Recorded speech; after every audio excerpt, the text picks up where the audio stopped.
Bom dia. É com muito prazer que estamos online para falarmos um bocadinho das novas candidaturas ligadas à Covid-19.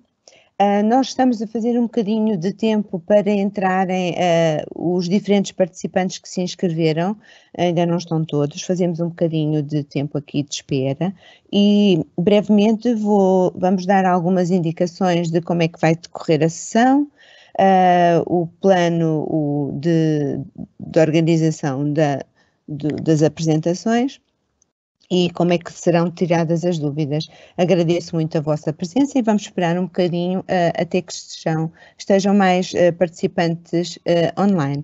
Obrigada.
Vamos então dar início à nossa sessão de divulgação das parcerias estratégicas para a educação digital. Esta é um convite feito pela Comissão Europeia no sentido de responder às dificuldades sentidas pelas diferentes organizações, pelas pessoas, pelos estudantes, ligadas à situação do Covid, à situação de confinamento, da impossibilidade de estar numa vida académica chamada normal. E, portanto, a Comissão entendeu que seria uma altura muito adequada para lançar este convite no sentido de criar novas propostas, novos projetos que facilitassem a vida das organizações, das escolas, da formação. Nós vamos fazer uma breve apresentação das condições em relação a esta candidatura. Temos dois professores ligados ao digital que aceitaram o nosso convite, o nosso desafio para participar neste encontro, tudo muito em cima da hora, exatamente como também a Comissão propôs este convite.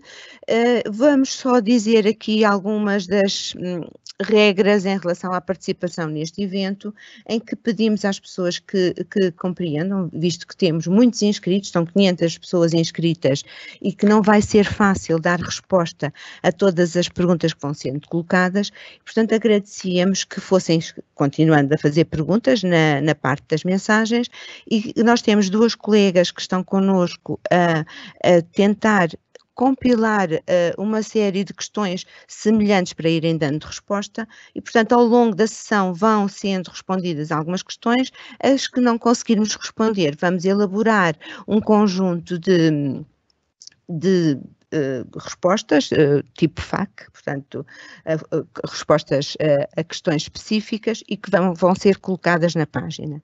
Portanto, em relação a todas as apresentações que vão ser vistas aqui, também vão ser colocadas na página da Agência Nacional e, no final, as dúvidas, temos um tempo para questões que vocês vão poder responder e ter em atenção as vossas dúvidas. Portanto, a sessão já não começou exatamente às 10 horas, mas é ligeiramente.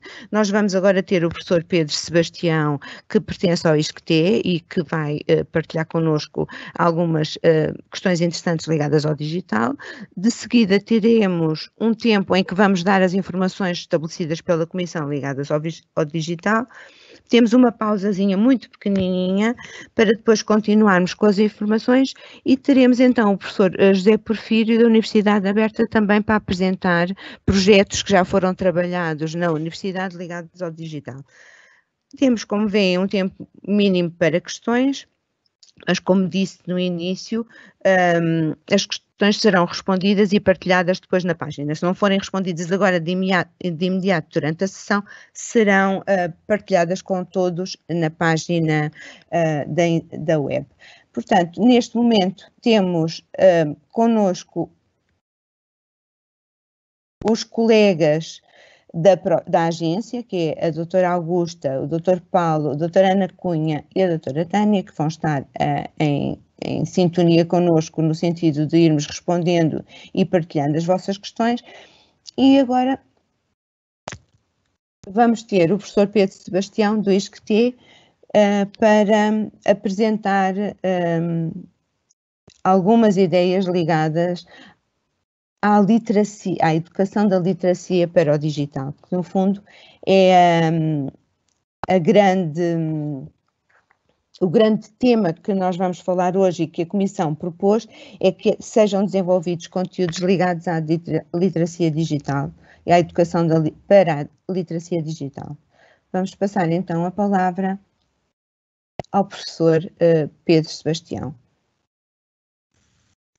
Augusta, temos aqui um problema. Augusta, desculpa, Ana Paula, temos aqui um problema técnico, se calhar vais ter que continuar, depois o professor Pedro Sebastião apresentará depois. Ok. Houve um problema técnico, são coisas que acontecem com a utilização das novas tecnologias, é também um exemplo do que nós podemos prever quando estamos em situação de utilização das novas tecnologias com os nossos alunos. Portanto, em relação à apresentação do Dr. Pedro Sebastião, vamos fazer uma pequenina, não é pausa, mas ele não vai aparecer já para falar, e nós, portanto, vamos avançar com a informação sobre este convite e as regras que a Comissão estabeleceu. Portanto, nós vamos falar brevemente de todas as questões ligadas a este convite específico.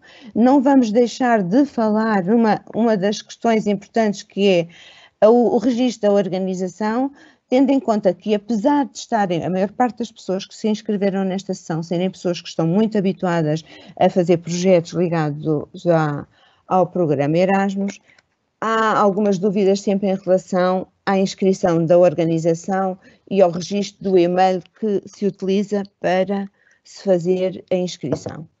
Depois falaremos dos critérios, das regras financeiras e algumas indicações sobre como preencher o formulário ou algumas dúvidas que possam existir em relação aos formulários.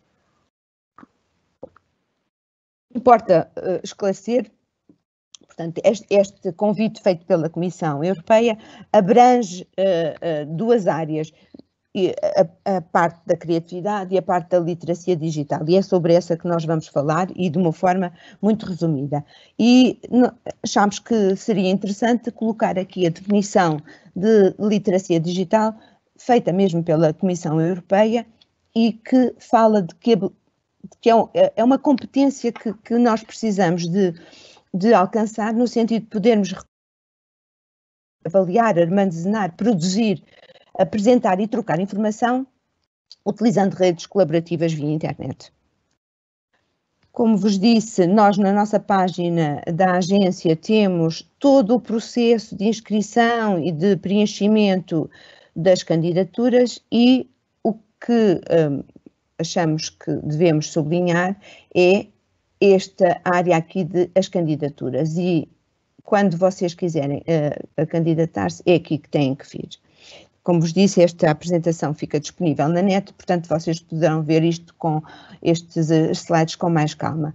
Esta é uma das questões fulcrais nas inscrições e nas candidaturas, que é quando se inscrevem, fazerem o vosso registro no serviço de autenticação da Comissão e registarem a vossa organização no sistema de registro de organizações. Como vos disse também, e volto a repetir, esta apresentação é uma apresentação sintética. Todas as dúvidas que vocês tiverem, vocês podem ligar depois para a agência e colocar as questões aos técnicos, estão completamente disponíveis para vos apoiar. Os critérios em relação a este convite, e aqui sublinho e chamo a atenção para uma ferramenta muito importante que a Comissão coloca à disposição dos beneficiários, é a plataforma de projetos Erasmus+. E chamo a atenção porque as questões do digital não surgiram hoje, agora por causa do Covid, surgem há muitos anos que se andam a trabalhar estas questões e da necessidade de trabalhar a educação para a literacia digital. E aqui neste portal vocês podem ver projetos que já foram realizados e onde podem tirar ideias e verificar se o vosso é de facto original ou não. Portanto, o objetivo deste convite é exatamente promover a literacia digital, de forma a equipar os sistemas de educação e informação para enfrentar os desafios que estamos agora a vivê-los ainda e apoiar os professores no desenvolvimento de competências, salvaguardando a natureza inclusiva e inclusiva das oportunidades de aprendizagem. E sublinhei o inclusivo porque as franjas da população educativa continua a ser penalizada também nesta educação digital. Portanto, os setores que estão abertos às candidaturas é o ensino escolar, o ensino profissional e o ensino superior, sempre no sentido de promover competências digitais nos diferentes sistemas educativos. As parcerias transnacionais têm que ter pelo menos 3 parceiros, obrigatoriamente 3 parceiros, não menos do que isso, de diferentes países da Comissão Europeia. Podem-se candidatar entidades públicas ou privadas. O teto máximo de verba que será atribuída são 300 mil euros e o projeto terá que ter a duração entre 12 a 24 meses. Todos os projetos têm que estar concluídos até 31 de dezembro de 2023. Isto porque às vezes, devido à situação do Covid, foi possível, nos projetos que estão agora a decorrer, pedir um prolongamento de projeto e no caso destes que terão 24 meses isso poderá ser possível, mas não pode ultrapassar a data de 21 de dezembro de 2023. As candidaturas são até, portanto, o limite é até 29 de outubro de 2020, 12 horas de Bruxelas, isto é preciso ter atenção às horas quer da Madeira, quer do continente, quer dos Açores. E o objetivo, portanto, como já foi dito e voltamos a repetir, reforçar a capacidade das instituições de educação e formação para proporcionar uma educação digital inclusiva de alta qualidade. Tem como foco, e são esses os critérios que vão ser observados pelos avaliadores externos no sentido de analisar as vossas candidaturas, a capacitação para implementar estratégias de ensino e aprendizagem online mistas e à distância, o desenvolvimento de competências pedagógicas digitais dos educadores, o desenvolvimento e a utilização de conteúdos digitais de alta qualidade e os recursos a ferramentas online inovadoras. As parcerias devem promover, isto é um dos grandes objetivos da Comissão e mantém-se, que é a partilha de recursos e reconhecimentos especializados, o networking entre instituições europeias, a colaboração com especialistas em tecnologias educacionais e as práticas pedagógicas relevantes, no sentido de desenvolver soluções à medida, adaptadas às realidades locais e aos desafios das realidades locais. Eu vejo aqui nos participantes que o Dr. Pedro Sebastião já se encontra online e não sei se lhe passaria já a palavra no sentido de que ele fizesse a sua apresentação. Pode ser? A Regi está em atenção. Posso apresentar o Dr. Pedro? Ainda não. O Dr. Pedro está ao telefone. Espera um bocadinho.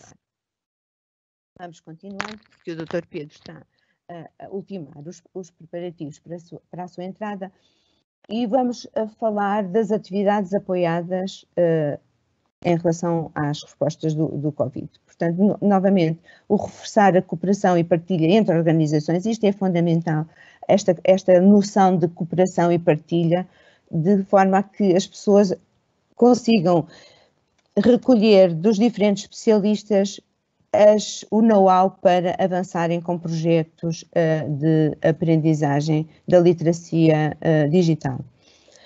Também serão aceitos o teste ou implementação de práticas inovadoras, atividades que facilitem o reconhecimento e validação de conhecimentos e competências, atividades que promovam a cooperação entre autoridades regionais no âmbito da educação e atividades que promovam a formação dos profissionais para a equidade, diversidade e inclusão face aos desafios dos ambientes de aprendizagem. Em relação à cooperação, as regras em relação a estas candidaturas mantêm-se como em relação a todas as outras candidaturas das parcerias estratégicas e os países elegíveis, portanto, são todos os que estão aqui apresentados, sendo salvaguardando que há regras específicas quando entram programas que pertencem aos países parceiros ou países do programa fora da União Europeia. Outra informação que pensamos que é muito importante terem em conta nesta candidatura, ainda é possível terem parceiros ligados ao Reino Unido. Esta regra mudará provavelmente no próximo programa, mas nesta candidatura estas parcerias ainda são possíveis de ser implementadas. E as prioridades, quando vão ser avaliados os projetos, têm por base as respostas inovadoras. Por isso eu há pouco vos dizia para consultarem a página dos projetos da Comissão, porque aí podem verificar efetivamente se a vossa ideia de projeto, se aquilo que estão a pensar fazer para dar resposta às necessidades locais e das organizações, de facto, são respostas inovadoras no âmbito da educação digital e que contribuem para a mitigação do impacto da crise em alguns dos setores mais afetados, nomeadamente as questões da inclusão voltam aqui a surgir como muito prementes, tendo em conta as diferentes referências que a Comissão faz aos setores que ela considera como mais fragilizados, e isso podem consultar no guia da agência, podem consultar no guia do programa, podem consultar na página nas questões dedicadas aos grupos mais vulneráveis. Portanto, as prioridades incluem práticas e métodos inovadores no âmbito digital, competências europeias para a educação digital, portanto, eles têm o quadro de referência para as competências para a educação digital como base de trabalho também para os projetos, as estratégias de inclusão que fomentem adaptabilidade, responsabilidade e flexibilidade para responder às situações de pandemia, pedagogias digitais para o ensino e aprendizagem, e promoção da equidade de género e inclusão de grupos subrepresentados. A educação digital tem que ser utilizada como uma ferramenta estratégica, com reforço à internacionalização dos espaços educativos, promovendo a cooperação europeia sustentada.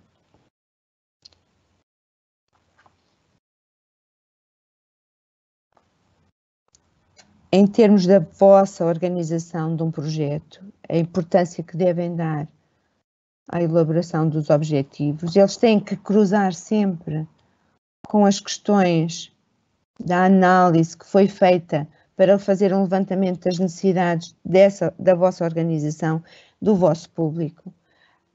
A construção de atividades que sejam realmente inovadoras e no âmbito da educação digital e os resultados, ponderando, e esta é uma das áreas que a Comissão valoriza muito num projeto, é como é trabalhado o impacto nas diferentes dimensões que ele pode abarcar na realização de um projeto e após o seu término.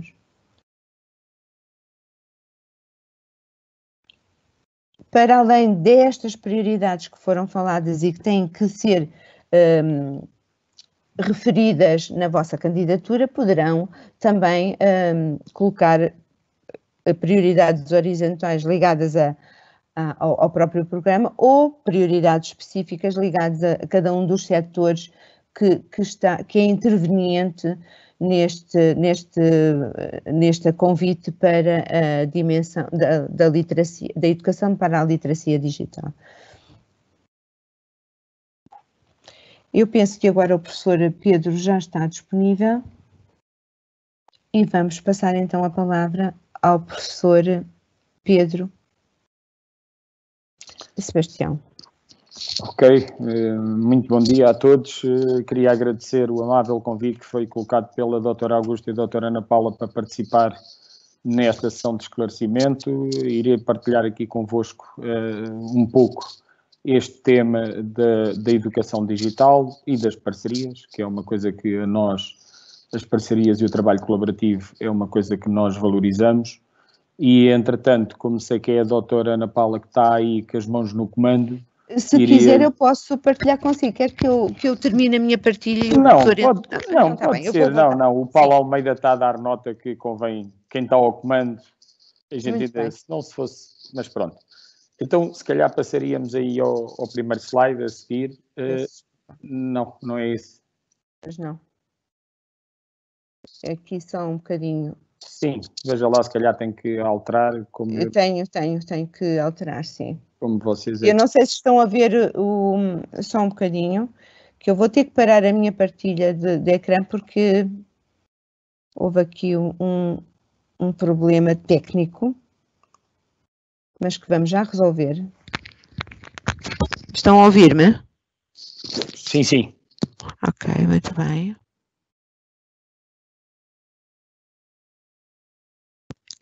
E penso que já estão a ver a sua apresentação, penso eu. Não. Não? Não. Temos aqui com as situações que acontecem. Não estão ainda? Não, sim, agora sim. Ok, muito bem. Iria lhe então, exatamente, pronto. Quando me fizeram este convite e relativamente ao título da sessão, tentei arrumar aqui, ou pensarmos aqui nestas três componentes principais que faz exatamente os objetivos do projeto. Portanto, por um lado, a parte de educação-formação, nas suas várias vertentes, desde a educação escolar, a educação e ensino superior e também a parte da formação, e depois a parte digital em si, portanto, que hoje em dia é um tema que já não é só hoje em dia, portanto, já há algum tempo que é um tema forte e que é um tema que faz parte das nossas preocupações, mas que, de facto, toda esta situação de pandemia veio acelerar e veio fazer pensar mais do ponto de vista digital ligado à educação-formação. E depois das parcerias, da importância também das parcerias para projetos com este índole, portanto, também é uma das coisas. Passava então, se faz favor, pronto, ok. Então, se calhar, isto leva-nos a pensar que para a educação escolar, para a formação para o ensino e para a educação do ensino superior, há alguma solução que nós disséssemos esta é a chave ou qual é a melhor solução? Isto faz-nos pensar um pouco e se calhar, pode passar, se faz favor, e se calhar leva-nos a pensar em novos métodos, novas formas, novas técnicas, novos meios, novos materiais, novas abordagens. E a minha pergunta é, existe alguma fórmula única para isto? Portanto, e se calhar chegamos à conclusão também não há nada que a gente diga é assim a partir de agora. Se calhar o que nós temos é que ver que estes métodos, estas técnicas, estes meios podem ser complementares uns dos outros, e o que nós necessitamos também é, quando estamos a pensar em educação, formação, temos que pensar qual é o público-alvo para vermos qual é a pedagogia que precisamos de colocar para esse público-alvo, quais são as competências que se pretendem. Portanto, é essencial que as competências do ponto de vista educativo, de formação, é essencial que pensemos relativamente às competências que são necessárias. Portanto, quando acabam aquilo, sempre pensar no fim, o que é que nós conseguimos fazer com estas pessoas que precisam de ser formadas portanto, ou no sistema de ensino de educação escolar, logo até mesmo desde o pré-escolar até lá acima. E depois também o que é que interessa para as organizações. E quando interessa para as organizações, é muito importante pensarmos, quando pensamos numa organização, pensamos numa organização privada ou pública, portanto é privada no contexto das empresas, levando as coisas mais até para o ensino superior, para a formação profissional. Se nós pensarmos o que é que interessa para as organizações, se calhar é muito importante do ponto de vista de conteúdo estarmos a pensar em curto, médio e longo prazo. Porque se calhar é muito importante que eu hoje, ao nível da primária, ao nível do pré-escolar, ou nos vários ciclos, eu consiga perceber que estas crianças irão estar no mercado daqui a tantos anos. E se calhar eu tenho que ter capacidade de previsão do que é que vai ser o mercado daqui a tantos anos, para conseguirmos adaptar e conseguirmos fazer já um fio condutor para quando chegarem ao ensino superior, à formação profissional, poderem se adaptar e poderem perceber que eles vão integrar no novo conceito de trabalho ou em modificações do ponto de vista de trabalho e, portanto, terão uma empregabilidade em função dessas novas, daquilo que vai acontecer. Portanto, é muito importante que a educação tem que estar muito a par e passo com o que é que existe a nível das organizações. Ok? Podia passar, se faz favor? Pode passar, se faz favor. Pode passar o slide. Eu sei, eu estou a tentar passar o slide, ficou aqui preso. As novas tecnologias. Darmos os comandos à distância. E é horrível, não tem jeito nenhum. Não, tem, e lá chegaremos, e já fazemos coisas sobre isso, mas pronto, às vezes também tem estes desafios, mas... É mesmo, olha, o slide não está a querer avançar, houve qualquer coisa aqui na apresentação que ficou bloqueada. Então, mas se for necessário sair... Assuma. Mas eu não sei se eu posso... Porque há bocado o Paulo tinha-me dado nota que era... Vamos lá ver se ele agora vai. Já foi, pronto, já está.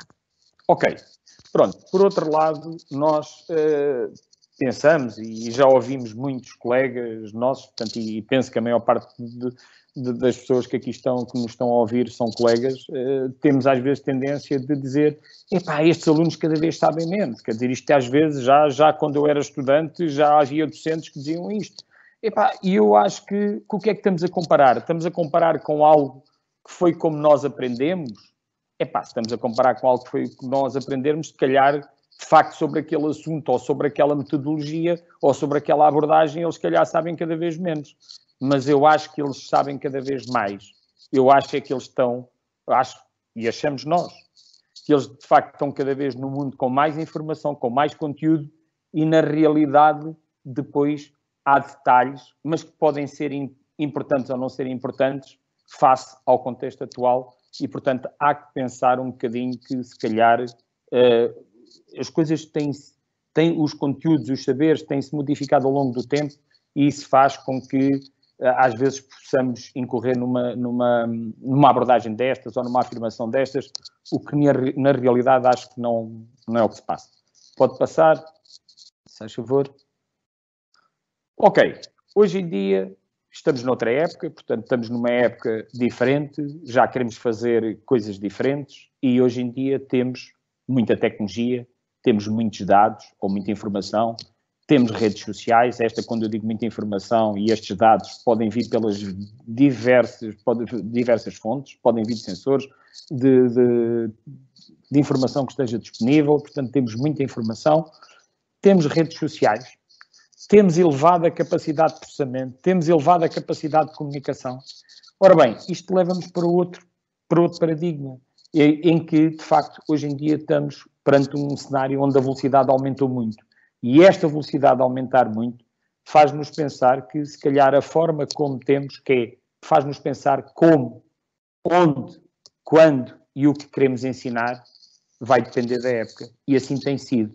O que nos deparamos hoje é que, geralmente, dependendo da época, esta transição vai-se fazendo de forma suave e muitos de nós não vamos notando esta transição. E agora, com esta situação pandémica, obrigou-nos a refletir e parece que há uma situação disruptiva de querermos muito ter novos meios, ter novas abordagens, novas formas, etc.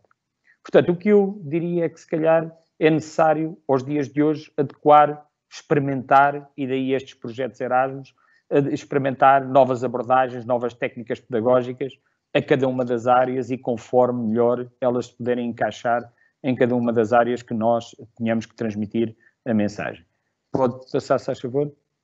Portanto, eu diria que, se calhar, estamos num cenário de educação, formação, muito pensar que é essencial para a fase de experimentação. Ou seja, comprovarmos que somos capazes de pôr os projetos a funcionar.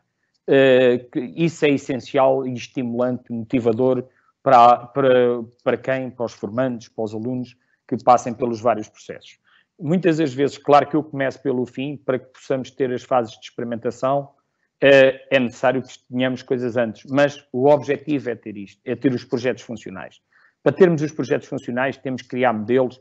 Antes de os colocarmos em funcionamento, temos que fazer simulação para validar se estes modelos são execuíveis ou não, se podem ser implementáveis e, para isso, para tentar evitar alguns riscos na fase de experimentação. Mas é essencial a fase de experimentação e penso que hoje caminhamos, do ponto de vista educativo, este é o cenário, quer por um lado motivar quem está do outro lado da plateia, quer por outro lado conseguir preparar melhor para se abraçar os desafios de empregabilidade que existem e que cada vez mais são mais exigentes. Pode passar, se faz favor? Depois, o digital. O digital, no fundo, se olhássemos só para a palavra, o digital é algo que passou de analógico para algo que seria discreto. Em vez de a gente estar a ter as variações ao longo do tempo, tínhamos exatamente níveis de forma discreta ou uma coisa ou outra, mas aqui não é esse o significado. Aqui o que queremos quando falamos em digital, como falamos em educação digital, o que nós queremos é olhar para as tecnologias de informação e comunicação, utilizá-las na sua plenitude, ter inteligência, serem capazes de se adaptar, ter capacidade de comunicação e processamento em tempo real, e ainda queremos mais, queremos isso tudo e queremos que isso esteja disponível os 365 ou 366, depende de se é bissexto ou não, ao longo do ano, com os serviços que nós queremos. E, portanto, somos exigentes, os alunos formandos são exigentes e, na realidade, quando falamos digital, queremos que tudo isto corra bem, que tudo isto funcione para nós termos a nossa melhor experiência com plataformas digitais. Pode passar, se faz favor.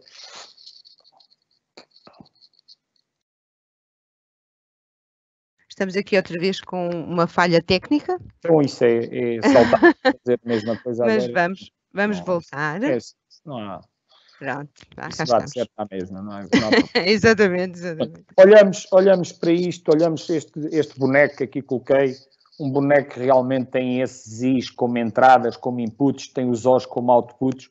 Na realidade, o que nós queremos que estas plataformas ou os sistemas que nós, do ponto de vista educativo, queremos que funcionem, nós queremos dar conta desta caixinha vermelha, que é o que nós, perante determinadas entradas, perante determinados conteúdos, perante determinadas premissas do público-alvo, de determinada informação que nós temos, que pode vir através de sensores ou de outra forma, queremos ajudar a decidir, queremos ajudar a facilitar a aprendizagem, portanto, facilitar todos os conteúdos que nós passamos. Para isso, muitas das vezes, queremos ter mecanismos com realimentação, queremos perceber se quem está a ouvir, quem está a aprender, se aquilo é suficiente ou se eu teria que adaptar. Era importante que conseguíssemos também, para não ser de uma forma completamente só informação de um lado para o outro, portanto unidirecional, que nós conseguíssemos também realimentar com o feedback, com a análise do comportamento, que no fundo é o que nós fazemos em salas de aulas, que é muitas das vezes estamos a projetar o nosso problema e se percebemos que há um grupo que não está a entender ou que está a entender que precisa de outra pedagogia, precisa de outra explicação, com mais ou menos detalhe e de uma outra abordagem, para que aquilo consiga ficar retido do outro lado e entendido. Também queremos isso para a parte digital. Não é só tomem lá conteúdos, é conteúdos, mas preciso ter o feedback, ok? Pronto, isso é fundamental quando se pensa em plataformas ou sistemas digitais. Bom, hoje em dia, quando falamos do digital, hoje em dia temos uma série de plataformas que já permite fazer e-learning, temos outras plataformas como o Teams, como o Zoom, por aí fora, que nós, neste contexto de pandemia, já utilizámos não sei quantas delas para conseguirmos, pelo menos, estar à distância a comunicar e que até consegue enviar voz e vídeo e conseguimos comunicar e a prova disso é o que estamos aqui hoje a fazer, com não sei quantos participantes, que eu não tenho aqui essa informação, mas segundo a informação que me deram, estavam mais de 500 inscritos. Portanto, isto são plataformas as plataformas online tão básicas, mas que permitem esta comunicação, mas plataformas mais avançadas como o e-learning, como o Moodle, por aí fora, que permite nós termos uma série de conteúdos e depois outras formas, outras abordagens, como todos nós nos deparamos com isso, que é os alunos ou os formandos a aceder a vídeos de YouTube porque alguém já fez, porque alguém para aquele detalhe está ali a apresentar, porque não é ninguém em Portugal, porque é alguém no Brasil, ou porque é alguém em Inglaterra, ou porque é alguém nos Estados Unidos, ou alguém na Ásia, e consegue-se ter um vídeo que, se for para uma operação, para uma montagem, para uma ligação, para um detalhe, consegue-se quase pelo mundo, temos essa informação. Por outro lado, também, se formos mais criativos, conseguimos, para o facto de utilizar sistemas digitais na educação, formação, podemos pensar em cenários muito motivadores para os jovens, que são cenários de videojogos, cenários de gamificação, o esquema de recompensas. O ser humano gosta muito, e a malta mais jovem, de recompensa. Eu sou premiado se eu conseguir, se eu aprendi aquela tarefa, ou se eu aprendi aquele conteúdo, eu sou recompensado como tal, e o pessoal, sem dar por ela, consegue também abordar essa e entrar nessa temática de forma fácil. Por outro lado, podemos ainda ser mais criativos, que é explorar os nossos vários sensores primários, onde nós podemos tirar partido disso, que é como é que eu posso aprender utilizar, para além da visão, para além da capacidade auditiva, poder explorar os outros sensores, salvo seja, que nós temos, e que, nomeadamente o tato, como está aí nesse boneco, e podemos fazer alguma coisa que pudesse validar a aprendizagem de alguma maneira num cenário, em algum cenário que nós pensemos em termos de algum exercício ou algum conteúdo formativo. Pode passar, se faz favor? Por outro lado, pensamos, isto é tudo tecnologia existente. Eu, se calhar, numa sala de aula, consigo ter os óculos 3D para, se calhar, conseguir entender uma parte da matéria, e está uma espécie de um animal, podia ser um sistema para pessoas, um sistema de um avião, uma coisa mais que eu tivesse em 3D, que eu conseguisse perceber onde é que está a peça e conseguisse desmontar aquilo tudo, conseguisse ter os conteúdos também, uma abordagem hoje em dia que, se calhar, motivadora para quem está do outro lado. Pode passar. Bom, temos muita tendência nós a desenvolver também ferramentas. Isto é um exemplo de um conjunto de ferramentas que nós, em engenharia, desenvolvemos para a aprendizagem dos nossos alunos, para fazer projetos de sistemas de comunicação, em que nós temos várias plataformas que são desenvolvidas pelos próprios alunos ao nível de licenciaturas e ao nível de mestrado, e que nós conseguimos fazer projeto completo, como se estivéssemos em contexto empresarial. Isto é um exemplo de um cenário que foi feito por uma ferramenta de planeamento para a análise de tráfego, onde há mobilidade, onde estes mapas, isto é tudo interativo. Isto foi desenvolvido com o interesse de podermos planear em cada tempo exatamente quais são as necessidades de comunicação.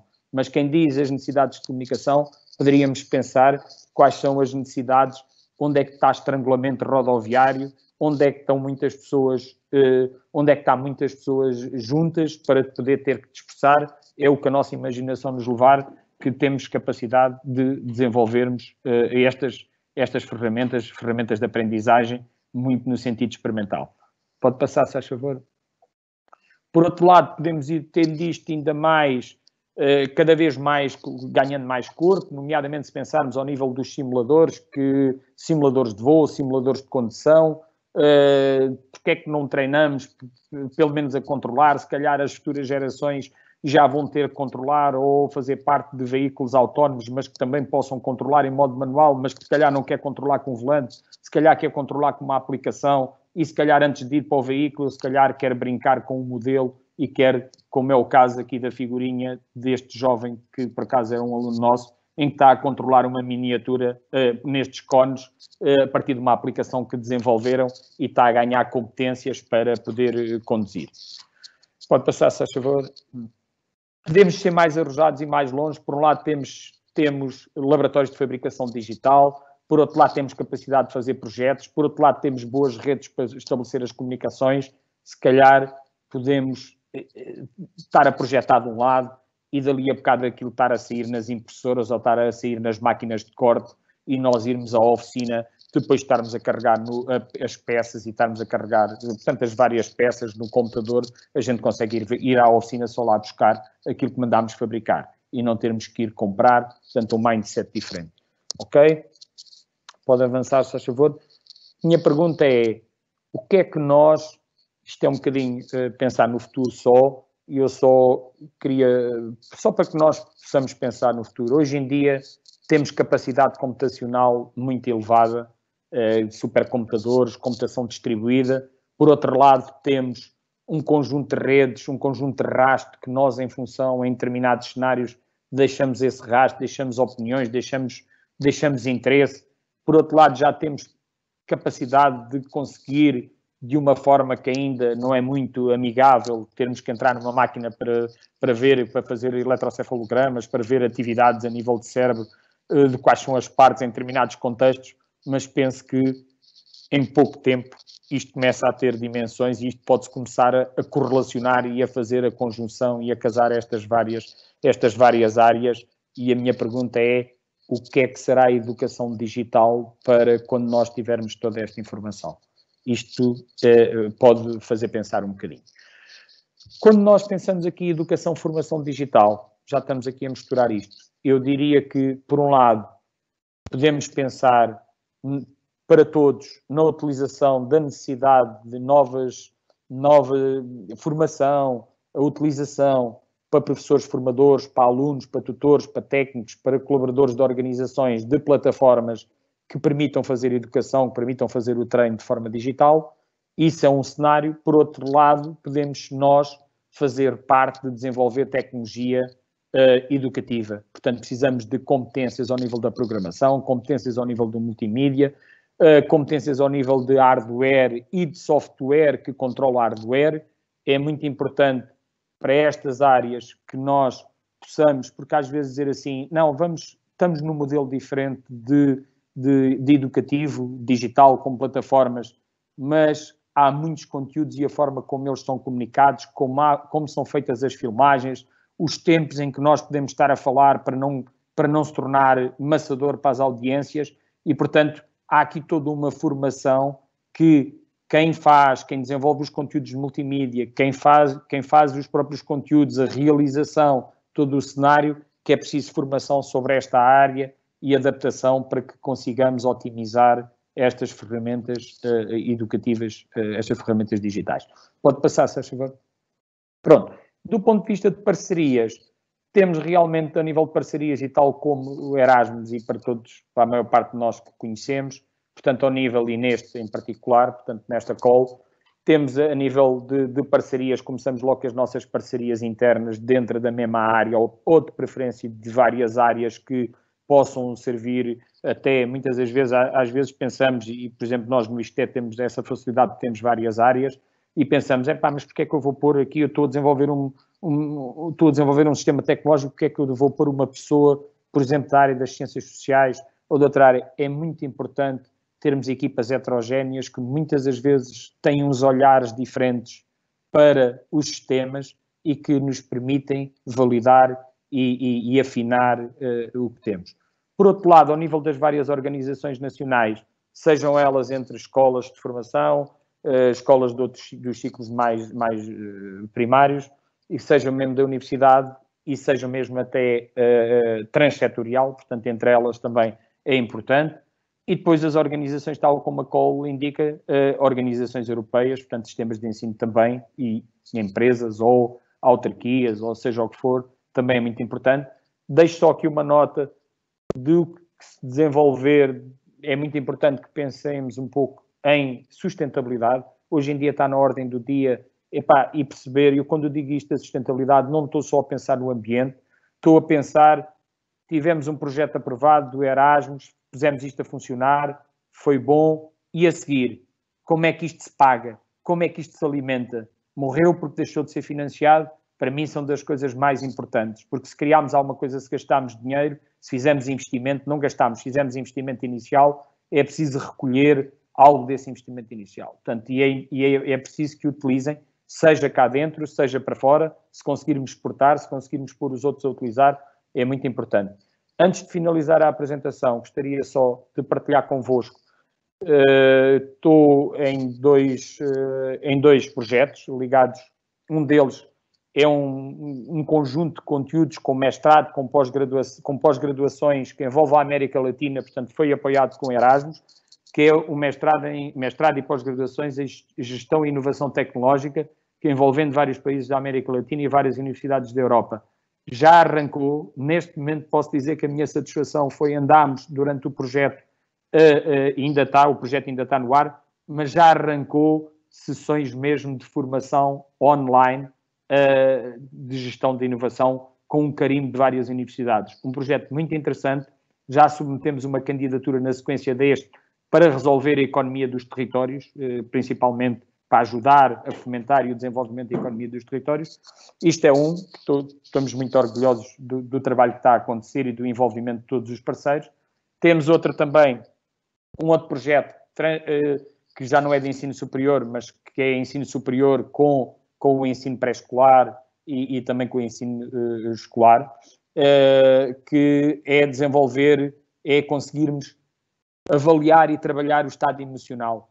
E, portanto, para isso temos uma série de tecnologias, nomeadamente videojogos, gamificação, que estão em desenvolvimento, para nós conseguirmos trabalhar com o conjunto de colegas professores, para conseguirmos avaliar e conseguirmos trabalhar e com o suporte de psicologia e de atuadores, portanto, no fundo, de colegas nossos, de atores, de colegas nossos, a nível do ensino, e que fazem depois a experimentação e a validação do que nós estamos a desenvolver.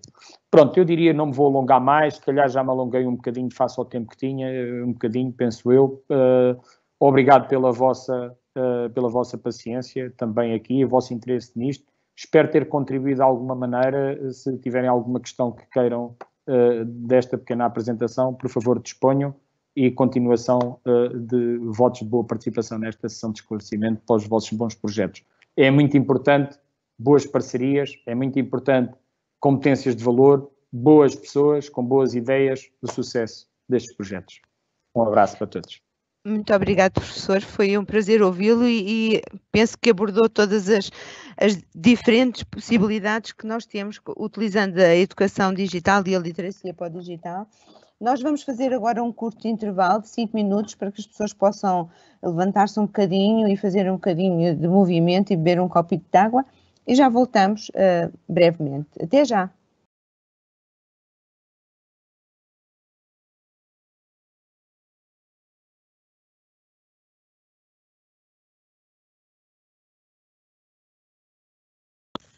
Augusto, é preciso colocar o som.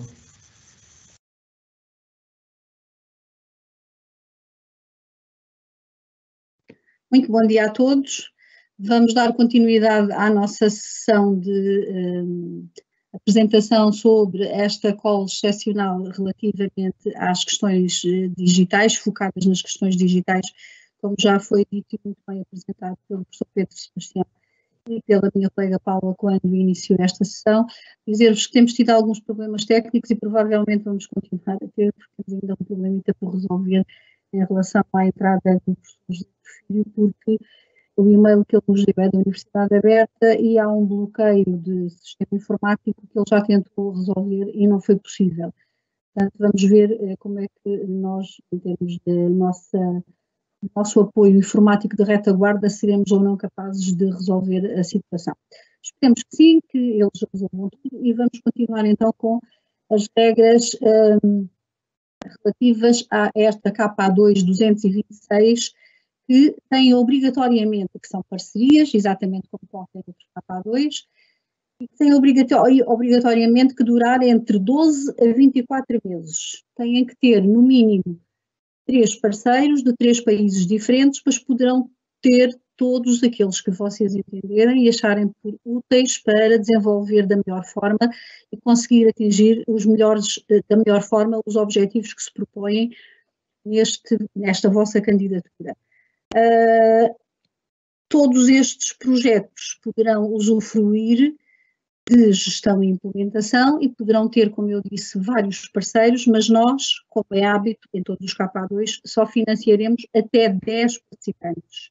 Portanto, não financiaremos mais de 10, portanto, terão que fazer depois a gestão no caso de terem mais que 10. De qualquer das formas, como eu sempre costumo dizer nestas nossas sessões de divulgação, pensando em trabalho de grupo, um grupo de 10 alunos, de 10 pessoas, para trabalhar, se calhar é um bocadinho grande.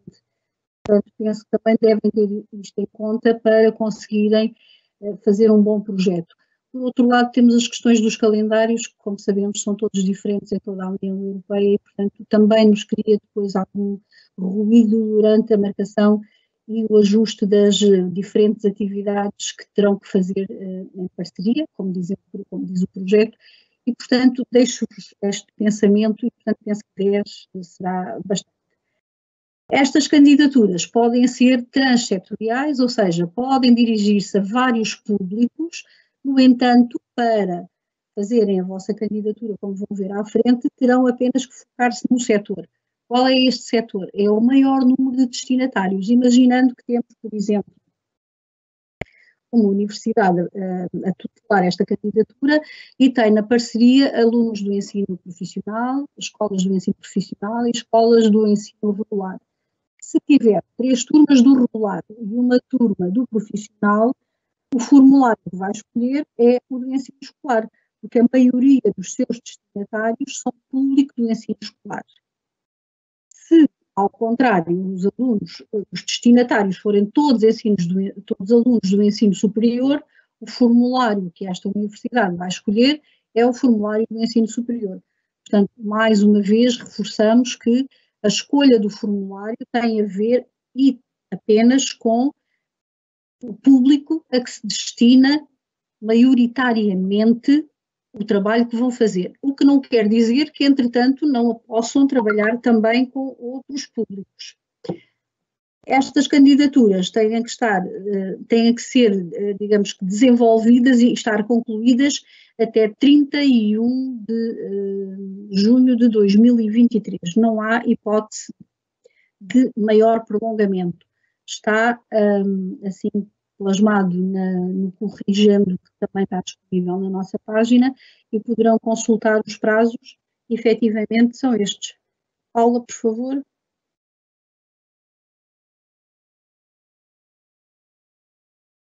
E mais uma. Continuamos aqui com um lapso em relação à passagem dos slides, mas vamos lhe dar a volta. São as confusões. Peço desculpa, mas vamos tentar resolver aqui a questão. Está quase, certamente. Sim, quase. Mas podemos ir avançando, que estas parcerias. Está demais. Olha, o professor Porfírio continua sem receber.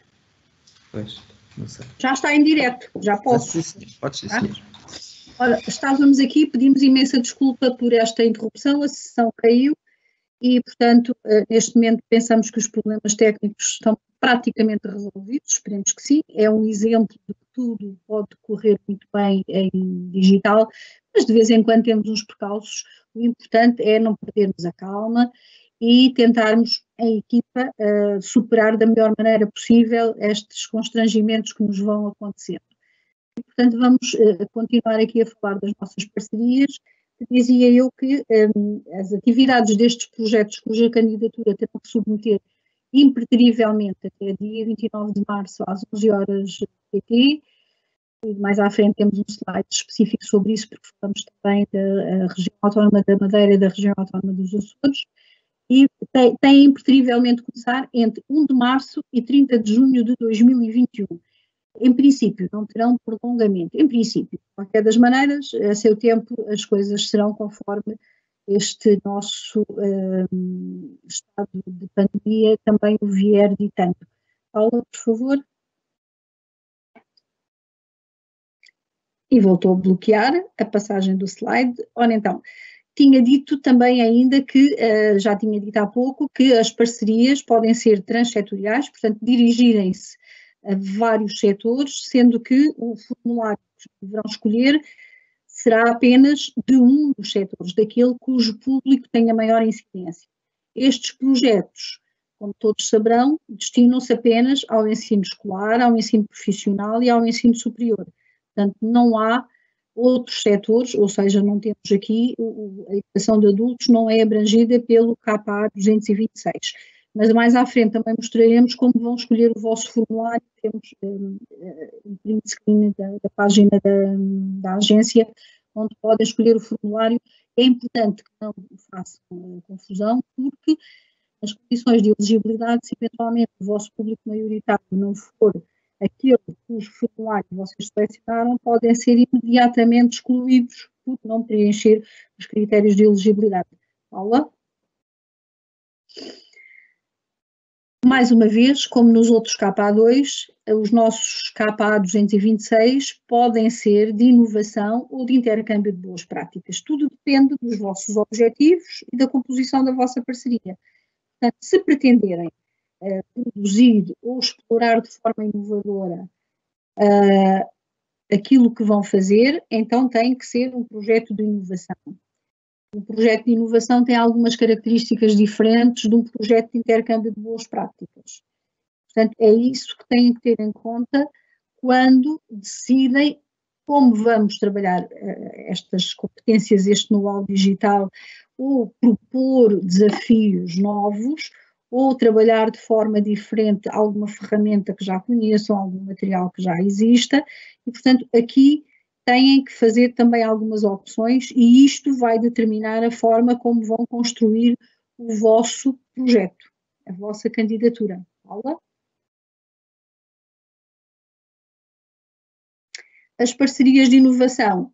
Espera-se que estes projetos desenvolvam resultados inovadores ou produzam atividades de disseminação e exploração intensiva dos produtos existentes, como eu dizia, recentemente produzidos ou de ideias inovadoras. O intercâmbio de boas práticas, como a própria designação indica, é para partilhar de alguma forma e permitir que as organizações desenvolvam e reforcem redes da sua capacidade de operar a nível transnacional, a partilha e o confronto de ideias, práticas, métodos de aprendizagem, de ensino, de avaliação, de construção de ferramentas de trabalho, de metodologias, de abordagem dos conteúdos educativos, de tudo aquilo que entenderem partilhar. E, portanto, aqui poderá haver momentos de formação que não são aquela formação formal que as pessoas às vezes perguntam-nos se é preciso acreditar. Não é preciso acreditar, porque isto são partilha de saberes entre os experts e os profissionais das organizações parceiras. Portanto, é uma formação, digamos que são trocas de saberes, porque todos sabemos alguma coisa, todos usamos e todos exploramos de forma diferente alguma coisa que os outros não fazem. Portanto, é nesta partilha, neste intercâmbio de práticas, que também todos podemos ficar a ganhar e podemos aprender um pouco mais, todos, quando eu digo todos, falo não só dos técnicos, dos professores, mas falo também ao nível dos alunos, como é óbvio. Claro que isto tudo, esta vossa opção, depende daquilo que pretendem que o vosso projeto seja, daquilo que pretendem que o vosso projeto resolva, crie, desenvolva, partilhe, e, portanto, a opção é sempre da parceria que vai apresentar a candidatura. Paula? Ora bem, os projetos de inovação são aqueles que têm produtos intelectuais. Produtos intelectuais deverão ser desenvolvidos e devem ser produzidos pela parceria, com o know-how da parceria, têm que ser tangíveis e inovadores. Tecnologias, neste caso, ferramentas, materiais, currículos, estudos, tantas outras coisas, toda a gente saberá melhor até do que nós. Só permite o pagamento de dias de trabalho por intelectual output a pessoal interno das organizações. Era como eu dizia, porque estes produtos são desenvolvidos com o know-how das organizações parceiras. Quanto à produção de intelectual output, deverá haver, não tem que haver, mas deverá haver a realização de eventos multiplicadores. Estes eventos multiplicadores, como o próprio nome indica, são eventos que promovem a divulgação do produto ou dos materiais que foram produzidos pela parceria. Portanto, servem exatamente para publicitar, para divulgar, para fazer chegar a outros congêneres aquilo que foi feito por estes parceiros. Estes eventos só podem ser realizados em países e organizações dos países parceiros. Portanto, não financiamos, imaginando que tenha, por exemplo, a Suíça na parceria, ela não pode ser a receptora do evento multiplicador porque não pode receber fundos para isso. Depois, estas candidaturas, como é óbvio, serão avaliadas, a avaliação é feita por avaliadores externos, como saberão, e os critérios de ponderação são os que estão neste momento plasmados no ecrã, e a pontuação que é atribuída vai até 30 pontos no primeiro critério, que tem a ver com a pertinência do projeto, portanto, porque é importante, porque é que está na base da gênese deste projeto, qual é a nossa necessidade para além do contexto pandémico, eventualmente haverá outras também, não nos teremos apenas e só, mas também. Depois, a qualidade e a concepção técnica do projeto valem 20 pontos, a qualidade do trabalho colaborativo e a participação que cada um dos parceiros pode dar e a forma como vão potenciar o know-how de cada um vale 20 pontos. Depois, a forma como vão acompanhar o desenvolvimento do projeto, a forma como vão divulgar e disseminar, e a forma como vão falar do seu impacto e da sua sustentabilidade para além do financiamento, vale 30 pontos. Esta avaliação, como eu disse, é feita por 2 avaliadores externos e depois farão a consolidação da avaliação e a nota final será atribuída por eles.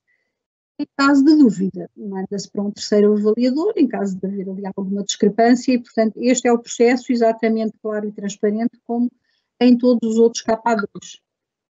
Avança, Paula.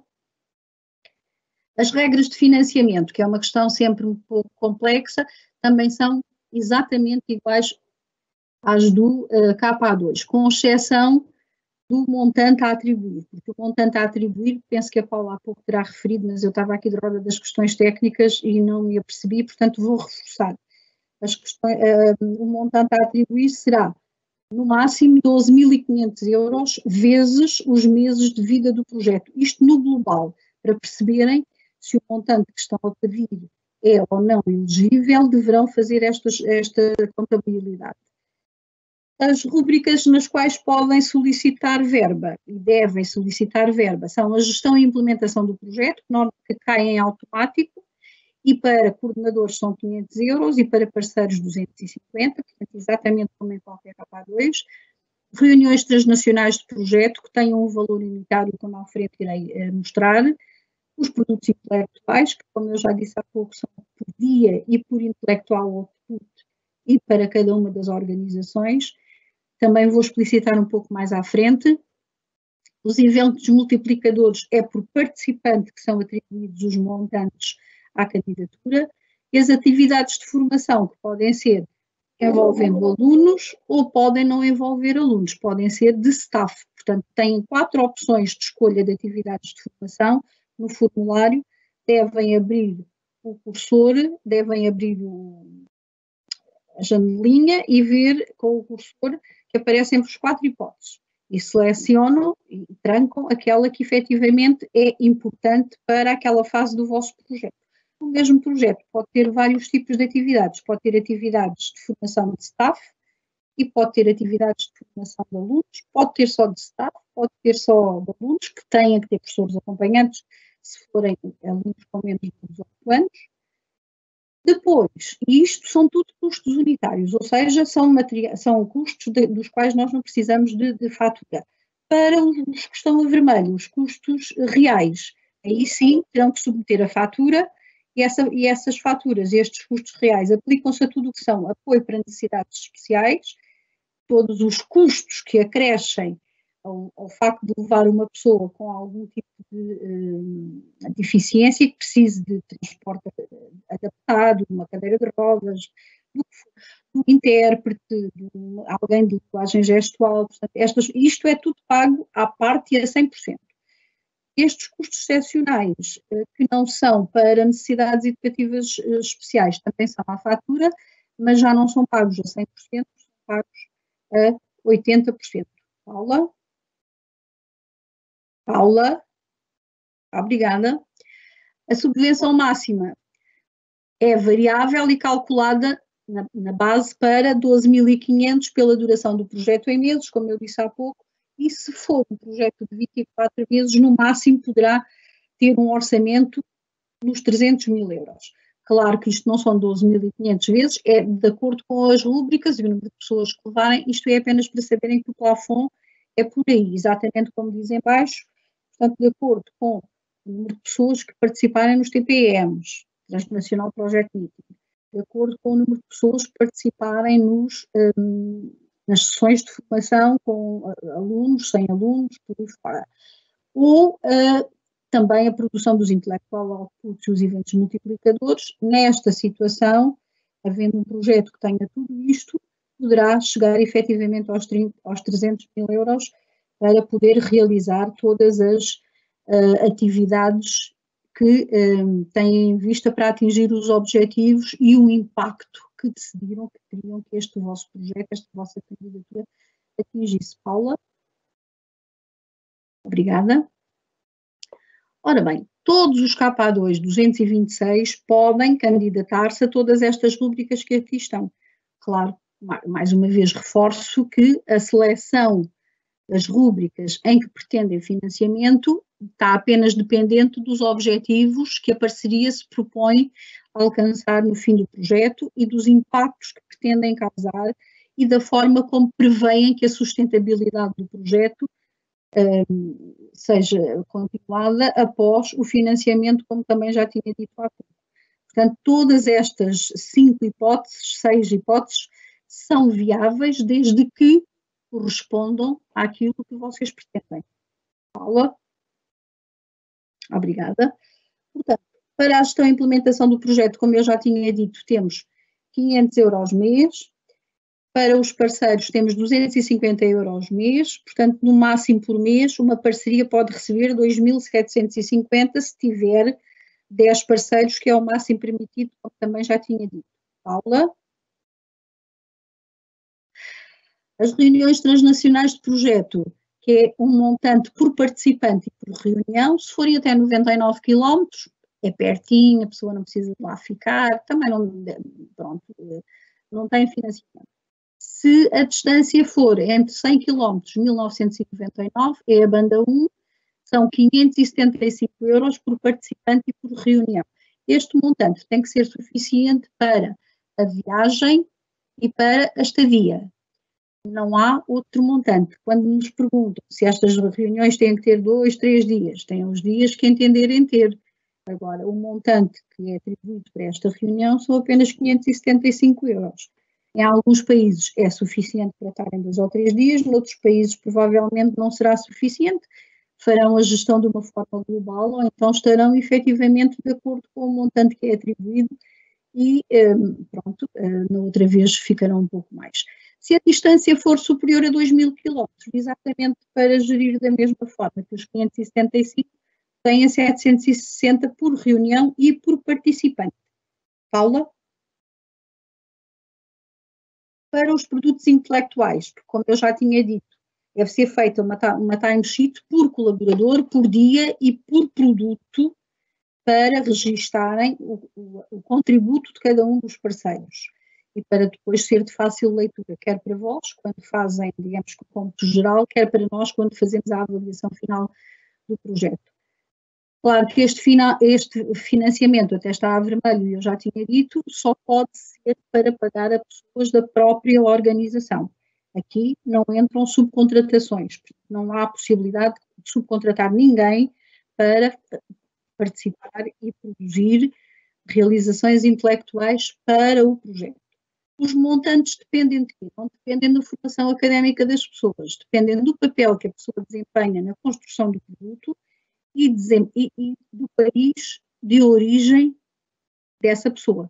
Porque, como sabemos, a tabela de vencimentos do professor, do técnico, do investigador é diferente nos vários países da Europa e, portanto, de acordo com isso, a Comissão Europeia arranjou uma tabela com 3 escalões e, conforme o país de origem das pessoas, assim é um montante que cai em automático quando lançam os dias de trabalho. Para os eventos multiplicadores, que são os tais decorrentes da produção dos intellectual outputs, por participante que prevêem que venha a participar e depois também fazer prova disso com a folhinha de presenças, receberão 100 euros se eles forem nacionais, mas não podem ser das organizações de pertença, portanto esses podem participar, mas não entram para este cômputo, e se forem de uma organização estrangeira que não seja vossa parceira naquele projeto, podem solicitar 200 euros por cada um. Esta verba é suposto ser para a organização, a divulgação do evento. Para as atividades de ensino, formação e aprendizagem, que é aquilo que nós normalmente chamamos LTTs, porque é a sigla do inglês, estas são subdivididas, têm 2 montantes, um para a viagem, que tem a ver com a banda, e outro para o apoio individual, que é igual para qualquer sítio da Europa, e tem um montante fixo para os jovens, para os alunos, que são 58 euros por dia, e um montante fixo para os técnicos e os professores, que são 106 euros dia. Claro que isto depois cai em automático quando põe os dias que as pessoas participam. O tipo de atividades, como eu tinha dito há pouco, vos vão aparecer no formulário como opções, são estas 4 que aqui estão. Eventos conjuntos de formação pessoal, portanto, formação de staff, poderão durar entre 3 a 60 dias, são eventos de curta duração.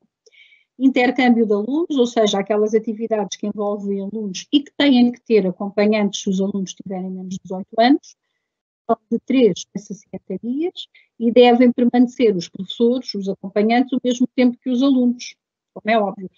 Estes meus comentários são porque às vezes no desenho dos orçamentos há alguns lapsos, portanto eu estou a reforçar estas pequenas coisas para evitar que haja lapsos e que depois as pessoas tenham que ir à gestão e implementação, tirar dinheiro, porque só pediram para os acompanhantes 2 dias e pediram para os garotos 7 dias, por exemplo. Portanto, este alerta parece ser assim um bocadinho chato, tem a ver com isso.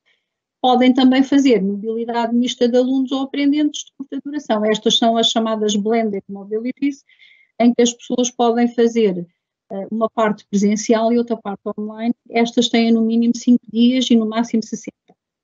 Temos ainda a hipótese de missões de ensino de longa duração, que vão de 61 dias a 1 ano e que, em termos do ensino básico, são muito difíceis, devo já dizer-vos, porque este ano tínhamos uma escola que tinha pedido, que tinha sido financiada e estava tudo a ser organizado, e a GEST não autorizou que o professor se deslocasse durante 3 meses em missão de ensino à Polónia e, portanto, agora estamos com uma adenda orçamental para alterar aquilo e o projeto fica um pouco desvirtuado, mas tentaremos fazer o melhor possível. Portanto, não é fácil para o ensino, até ao ensino secundário, de qualquer das maneiras não será impossível e eu costumo dizer que tantas vezes se tenta que um dia havemos de conseguir e às vezes, como nós sabemos, também depende um pouco da tutela e nós agências, estamos sempre a conversar com a tutela e a tentar que efetivamente as coisas corram o melhor possível e que cada vez mais haja abertura por parte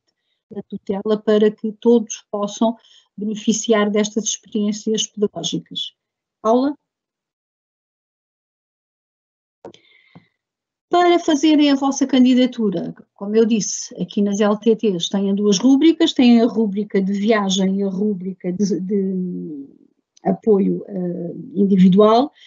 Para fazerem o cálculo da distância, em baixo tem o link, como a Paula já disse há pouco, a apresentação vai ficar disponível na nossa página. Além disso, vai também ficar a gravação disponível. E então usam este calculador de distância e põem a origem na vossa escola e a chegada na escola, na universidade, na empresa, na escola profissional, que seja a vossa parceira e para onde vão. Portanto, de acordo com a banda que colocarem, assim cai em automático o montante que vos será atribuído para poderem fazer a viagem. Portanto, o link está aqui e está também disponível na nossa página. Paula? Há pouco falei-vos dos custos excepcionais.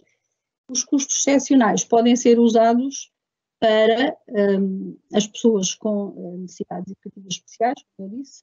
Essas necessidades especiais podem ser de vária índole e poderão levar, como eu disse também, inclusive uma pessoa para a linguagem gestual, para fazer a tradução, para fazer o acompanhamento de alguém que precise dele. E essas viagens são pagas à parte dos custos excepcionais, custos reais pagos a 100%. Se forem viagens muito dispendiosas, e estou a pensar, por exemplo, na Polinésia Francesa, provavelmente os 1.500 euros, que é a banda atribuída, poderá não ser suficiente. Mas devem fazer um estudo de mercado para perceber se são ou não. Porque imaginem que houve uma baixa de preços e efetivamente os 1.500 euros chegam. Vocês pediram custos excepcionais e nós só vamos pagar da vossa fatura 75%.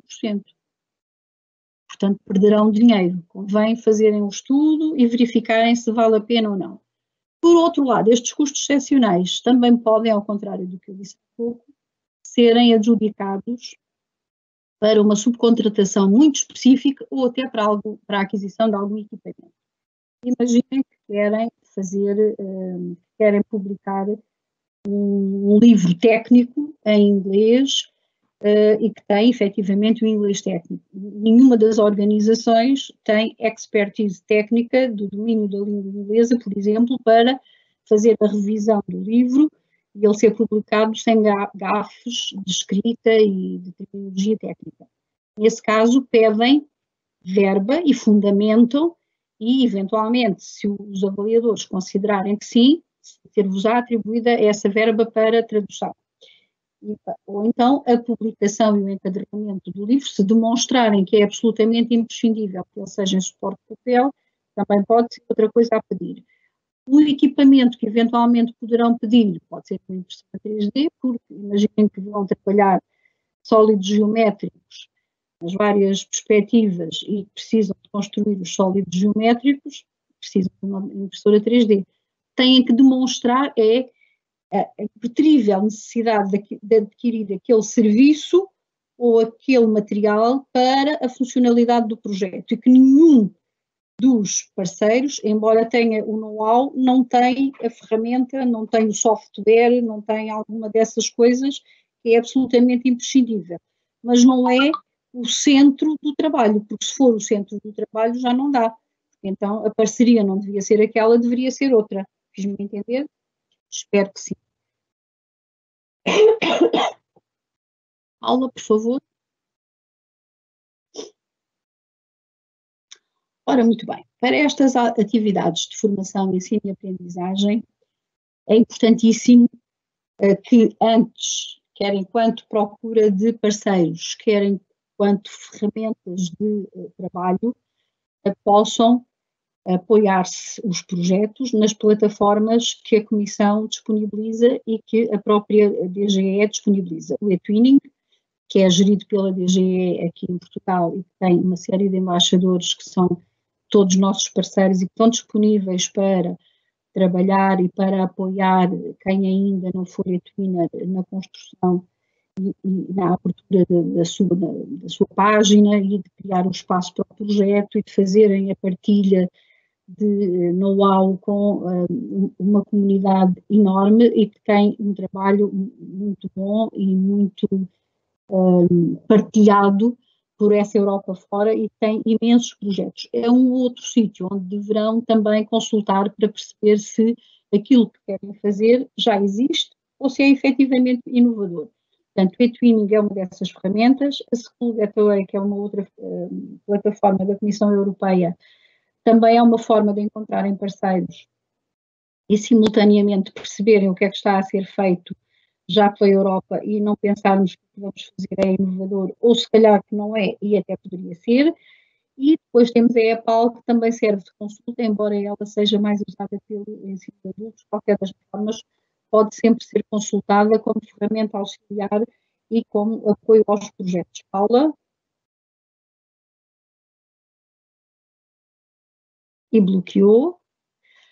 É importantíssimo esta nota que temos aqui até com o fundo preto, porque caso a pandemia venha a evoluir de uma forma menos positiva e não nos permita fazer estas atividades em copresença física, deverão todos os candidatos que tiverem as suas candidaturas aprovadas consultar a Agência Nacional para podermos dar-vos, digamos que ferramentas, soluções, aquilo que a Comissão nos vier a proporcionar para vos facultarmos e quais são as alternativas para poderem, de alguma forma, transformar aquilo que tinham previsto inicialmente com a presença física, tudo em virtual eventualmente. Esperemos que isso não venha a acontecer, mas esta situação está previamente acautelada pela própria Comissão Europeia. Paula?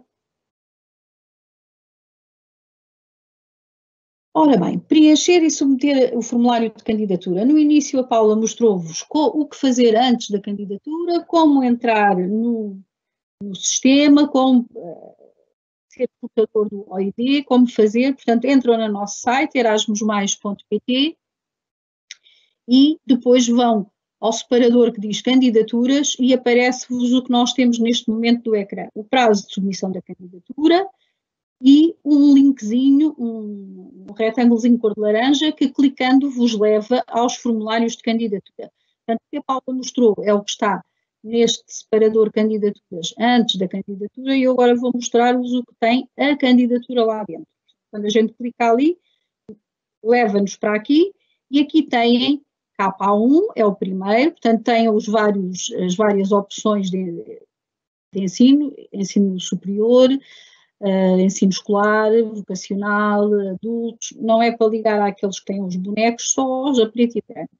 Temos K1, K2 e K2. Agora, K2 e K2 vamos abrir o nosso que é o 226, aula, próximo, e quando abrimos aparecem-nos estas opções. Temos em cima o KA226 para o ensino superior, para a School Education e para o profissional, e depois temos em baixo o 227, que é o da criatividade, também para os setores a que se podem candidatar. São os adultos, o ensino escolar também e a área da juventude. Quando escolhem, quando clicam no Apply, entram diretamente no formulário de aula, portanto nós estamos na linha de cima, em qualquer um dos três setores aparece-vos isto. Verificam no canto superior direito se efetivamente está certo e se é este o formulário que vocês pretendem. Todos estes triângulozinhos que vêm a vermelho aqui no vosso, na parte superior esquerda do vosso ecrã, quando tiverem a candidatura preenchida e não precisa ter os caracteres todos que estão lá, o máximo de caracteres que lá estão disponíveis, basta que escrevam alguma coisa que tenha a ver com aquilo que é solicitado, eles vão passando a verde e podem ir avançando para o campo seguinte. Enquanto não estiverem todos a verde, não é possível submeter a candidatura. O facto de estarem todos a verde não quer dizer que estejam corretamente preenchidos, portanto convém fazer a revisão. Se quiserem imprimir, é por aqui, é esta a opção que terão que fazer para ficarem com o vosso formulário e o comprovativo da submissão. Espero que esteja a ser claro e que não estejamos assim muito rápidas. Atenção, Paula, podes continuar.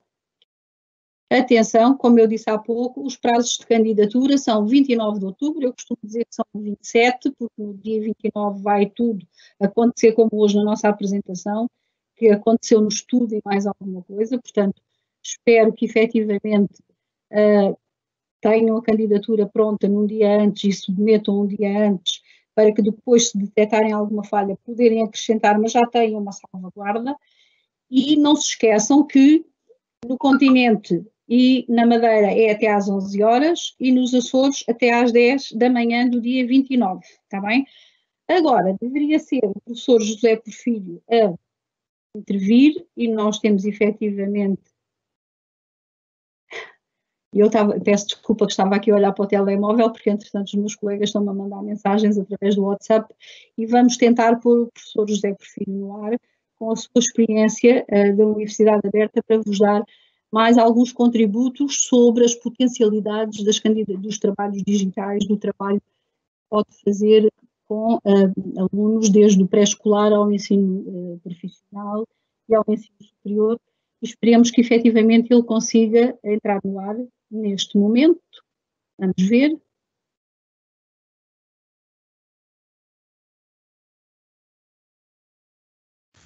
Augusta, vamos tentar aqui fazer uma experiência. Está difícil conseguir colocar o professor no ar. Nós vamos tentar fazer uma chamada e através do som da Ana Paula Alves, nós vamos tentando passar a apresentação e o som vir da chamada telefónica. Vamos ver se é possível. Okay. Ora, eu vou então informar-vos que as condições técnicas efetivamente hoje pregaram-nos uma grandíssima partida e, portanto, o professor José Porfírio vai tentar entrar através de uma chamada telefónica e nós passaremos à apresentação para ver se conseguimos, com 2 meios tecnológicos, fazer e que seja possível ele partilhar a experiência e dar-vos um pouco mais de...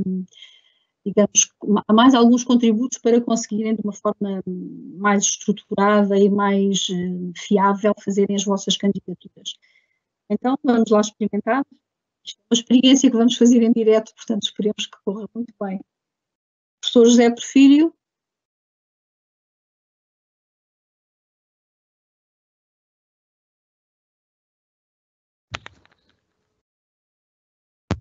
Agora temos a Paula a ajudar tecnicamente e o Paulo.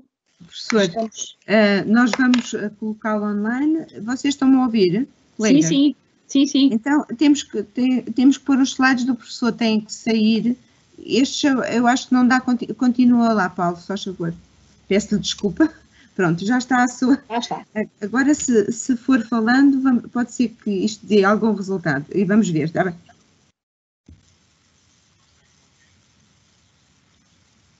Só um bocadinho.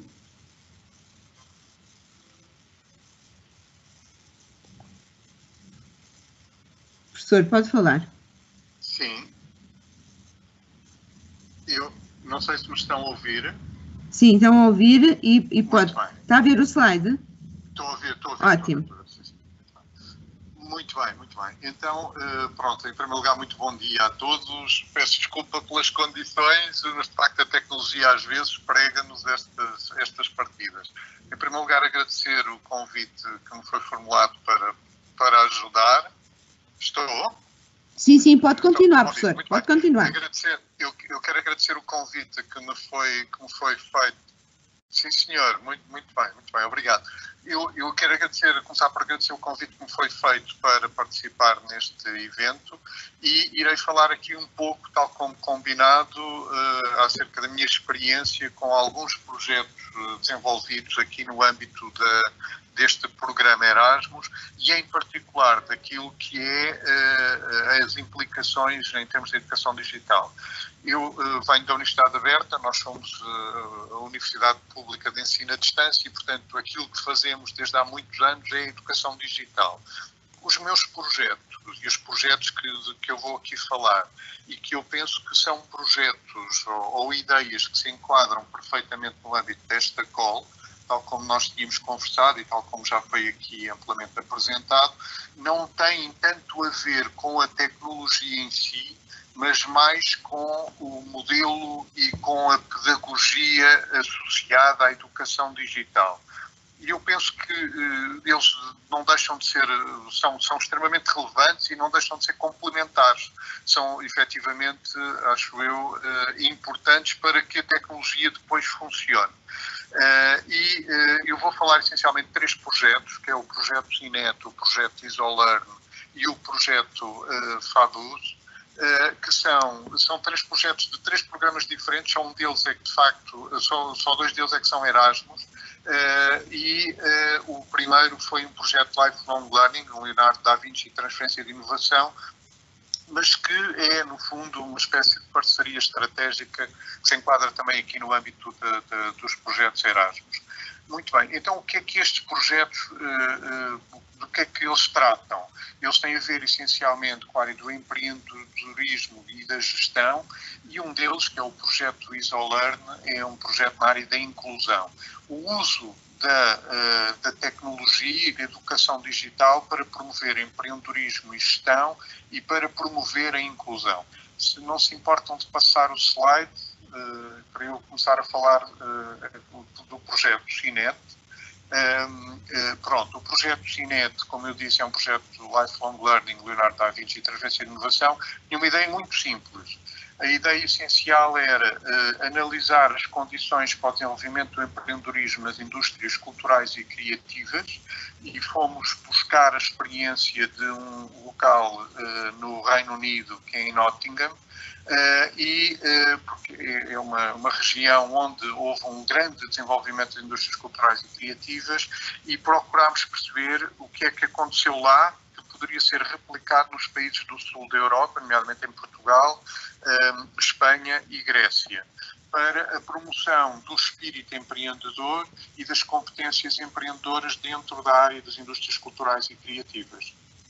E para fazer isso, para além de percebermos as condições e analisarmos, digamos, as infraestruturas que são necessárias para que isto acontecesse, nós fomos também perceber o que é que os empreendedores nas indústrias culturais e criativas precisariam, ou como é que eles gostariam de aprender a desenvolver as suas competências para conseguir fazer isso. Portanto, o projeto teve vários outputs, um dos quais que eu gostaria de realçar foi um programa de aceleração que foi feito, e aqui eu diria que é um aspecto extremamente interessante deste projeto, que foi feito de 3 formas diferentes em Portugal, Espanha e Grécia, e testámos aquilo que funcionou, neste caso, para a promoção do espírito empreendedor e desenvolvimento de projetos empreendedores de melhor qualidade nos 3 países. Foi engraçado porque partilho convosco esta experiência que achámos muito, muito relevante em termos de aprendizagem. Nós promovemos esta formação, esta aceleração, este acelerador de criação de empresas de uma forma totalmente online em Espanha, de uma forma blended learning em Portugal e de uma forma presencial na Grécia. E o que aconteceu, efetivamente, é que nós percebemos, e a lição que retirámos daqui foi que a forma melhor de passar formação, de dar formação a empreendedores e desenvolver este espírito empreendedor e competências empreendedoras nos empresários, neste caso das indústrias culturais e criativas, mas que nós achamos que se podem alargar, digamos, este conhecimento ao conhecimento que é transmitido nas diferentes áreas da gestão, foi o blended learning, foi precisamente aquilo que fizemos em Portugal. Só para terem uma ideia, portanto, o projeto tinha por alvo 20 empreendedores em cada país e foi dada uma formação a esses 20 empreendedores durante cerca de 3 meses. Uma formação, lá está, foi uma formação que saiu um bocado fora da caixa, porque usou todo um conjunto de metodologias que não eram tradicionais. E eu acho que isto é muito importante quando falamos de educação digital, porque nós não podemos fazer educação digital no mesmo paradigma que fazemos a educação presencial.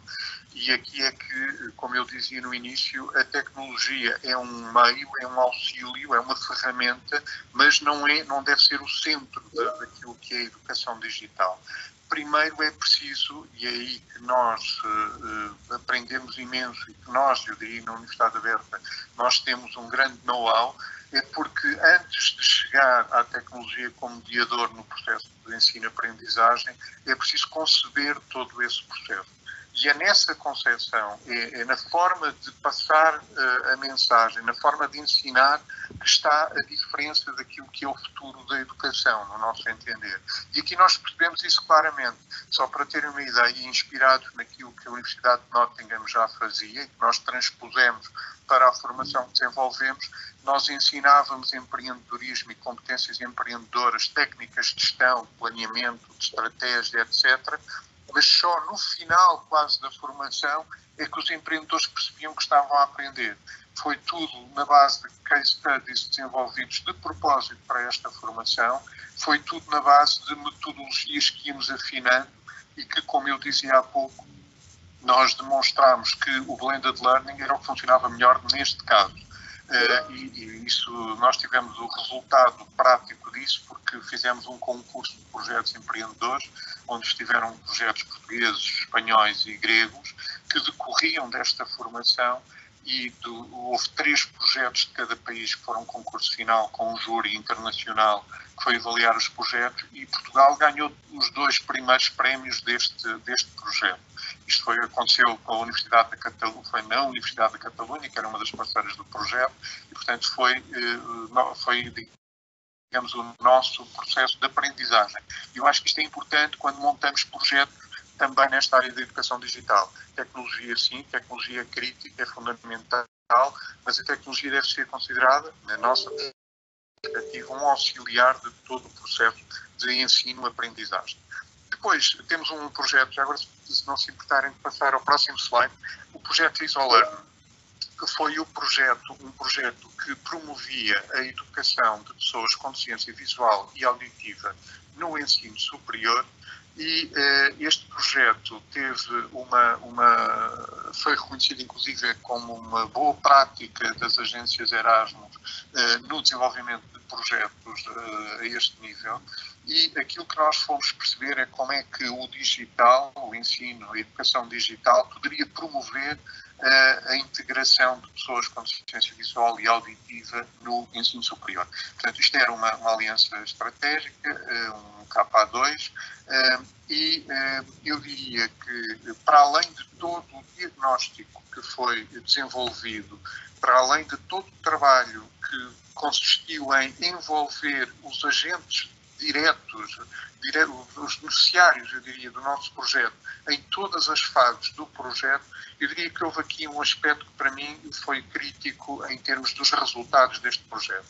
Só para terem uma ideia, este projeto começou mal, no sentido de que nós tínhamos um budget e o budget foi reduzido significativamente porque foi entendido que havia um conjunto de rubricas do projeto que não eram elegíveis. Mas nós não deixámos, por termos aqui um ideal que queríamos atingir com este projeto, todos os parceiros decidiram, apesar da redução do orçamento, nós vamos continuar com os nossos objetivos para este projeto. E de facto correu muito bem. E eu diria que há aqui um aspecto que foi chave, no meu entender, que tem a ver com o conjunto de parceiros que foram envolvidos. O projeto foi coordenado pela Universidade Aberta também, tal como o projeto CINET. E uma das coisas que desde o princípio nós entendemos foi isto é um projeto para pessoas com deficiência visual e auditiva e, portanto, temos que ter essas pessoas envolvidas no projeto. A forma de o fazer foi envolver associações que estão diretamente ligadas com aquilo que era o projeto. E aqui fomos buscar a ACAP, a Associação dos Cegos e Invalídos de Portugal, e a APS, a Associação Portuguesa de Surdos. E eles foram de uma ajuda extraordinária para tudo o que foi o trabalho desenvolvido do projeto, desde o diagnóstico até depois a análise dos resultados e até às conclusões a que chegámos. para terem uma ideia, em termos de outputs, este projeto desenvolveu toda uma grelha que, desde a concepção até a avaliação das ofertas formativas, atribui pontuação a cada uma das fases e no fim pode dar origem a um ranking que nós ainda temos a esperança de vir a desenvolver num futuro projeto das instituições, ou melhor, das ofertas formativas das instituições. E aqui o que é que percebemos, como eu dizia desde o princípio, percebemos que, de facto, o processo pedagógico e a concepção de toda a ação é crítica naquilo que é o ensino digital, também para a inclusão. O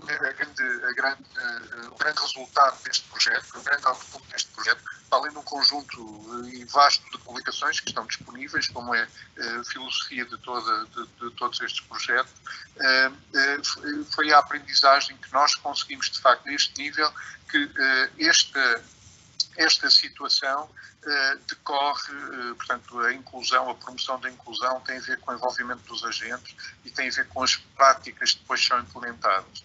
Uma grande outra conclusão que nós chegamos neste projeto, portanto, isto era um projeto para o ensino superior, e aquilo que nós percebemos é que poderão existir muitas políticas em matéria de inclusão, mas se não envolvermos os agentes que estão diretamente em contacto com os alunos, neste caso os professores, a inclusão não vai acontecer, porque a instituição pode ter as suas políticas, mas depois estes agentes que contactam diretamente com os beneficiários da formação não vão pô-las em prática e, portanto, foi uma das grandes conclusões e fizemos aqui também um levantamento significativo das instituições de ensino superior em Portugal, na Suécia, em Itália e noutros países e, portanto, conseguimos perceber que este era um sintoma comum.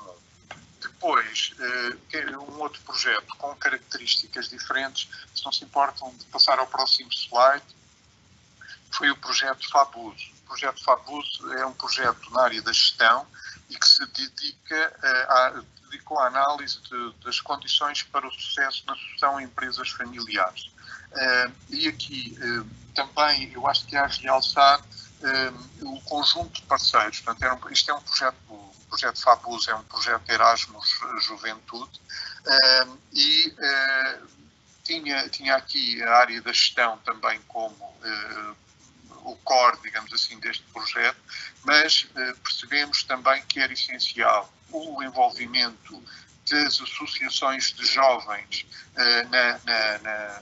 na persecução dos objetivos deste projeto, porque são os jovens, essencialmente, que são os sucessores nas empresas familiares, e aqui eu diria que há aqui um aspecto que eu considero muito importante para esta call que está atualmente em curso, que é as parcerias, é o criar as equipas multidisciplinares e é a possibilidade de criar grupos internacionais que partilhem os seus problemas e que desenvolvam planos de ação.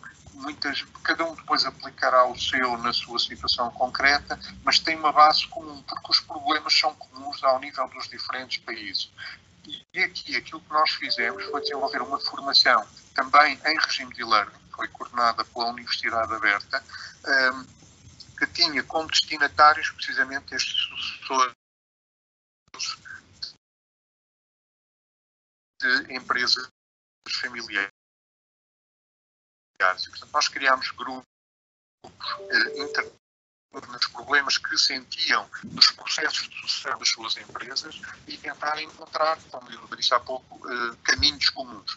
E aqui o formador era essencialmente um facilitador deste processo, que alertava e que dava algumas indicações gerais em matéria teórica, mas depois tentava ir de encontro aos problemas que eram levantados, aplicando o conhecimento para ajuda na resolução desses problemas.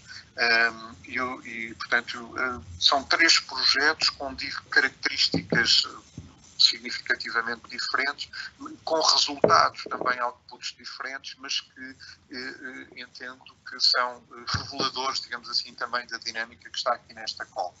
Como sabem, a avaliação das propostas tem a ver essencialmente com 4 vetores. a qualidade do projeto que é desenhado e como é que ele é prevista a sua implementação, a qualidade da equipa e dos parceiros, o impacto que ele vai ter, como dizia ainda há pouco o meu colega, o professor Pedro Sebastião, a sustentabilidade dos projetos é muito importante e, portanto, é importante que se pense a esse nível e, no fundo, isto tudo daqui sai a relevância do projeto. E aqui, essencialmente, quem são os destinatários, quem é o público-alvo. E, de facto, para montarmos uma proposta e se pensarem um pouco nestes 3 projetos que foram, eu diria, vencedores, porque não só foram aceitos, como tiveram resultados que ainda hoje se estão a praticar e estão a acontecer no terreno, é de facto muito importante que as propostas sejam montadas com atenção a estas diferentes perspectivas. E, portanto, a minha sugestão, e se puderem passar o slide para eu vou-me calar já a seguir, a minha sugestão é de facto que quando pensamos numa proposta, pensemos sempre, primeiro para quem propõe a proposta tem que dominar muito bem aquela área. E porque, obviamente, os projetos são avaliados por avaliadores conhecedores da matéria e, portanto, percebe-se logo quando há um domínio da área ou não e, portanto, é importante que aquele projeto traduza, na maior parte dos casos, um trabalho que já está em curso. Trabalho esse que deve dar origem a determinadas perspectivas de evolução. E, portanto, é importante que haja aqui uma investigação de base, uma aplicação prática que vem de trás. É importante que se pense como é que o know-how que eu já trago pode ser expandido, pode ser alargado, pode ser desenvolvido e quais são os parceiros que me vão ajudar a desenvolver aquilo que eu pretendo e atingir os objetivos que eu pretendo. E, portanto, muitas vezes isto pode ter, e neste caso dos projetos de educação digital, pode ou não ter uma oferta pedagógica, uma formação, uma área de ensino, um curso a desenvolver e, portanto, é aqui, digamos, um instrumento que vai fazer com que dentro da parceria as coisas funcionam e vão acontecer coisas novas. Este espírito empreendedor de todos os parceiros e o próprio espírito empreendedor que sai do projeto é, também na minha perspectiva, uma situação muito importante em termos daquilo que é qualquer proposta que possa vir a ser apresentada com cariz ganhador. E, essencialmente, era esta a mensagem que eu tinha para vos trazer aqui hoje. Peço desculpa do meio, porque não me estão a ver. Eu estou a ver a apresentação também e espero que tenha conseguido passar a mensagem e, obviamente, fico ao inteiro dispor para qualquer questão que entendam pertinente e com todo o gosto, mais uma vez agradecendo o convite e esperando que tenha passado a mensagem que era esperada de mim. Muito obrigado. Estou sim, professor. Muito obrigado também, apesar da inovação dos métodos de apresentação, mas penso que apresentou os aspectos mais importantes e reveladores da organização de um projeto e, sobretudo, o conhecimento que é necessário ter antes de se pensar na construção de um projeto que tenha resultados eficazes na comunidade e nas organizações. Muito obrigado, professor, pela sua participação. Obrigado.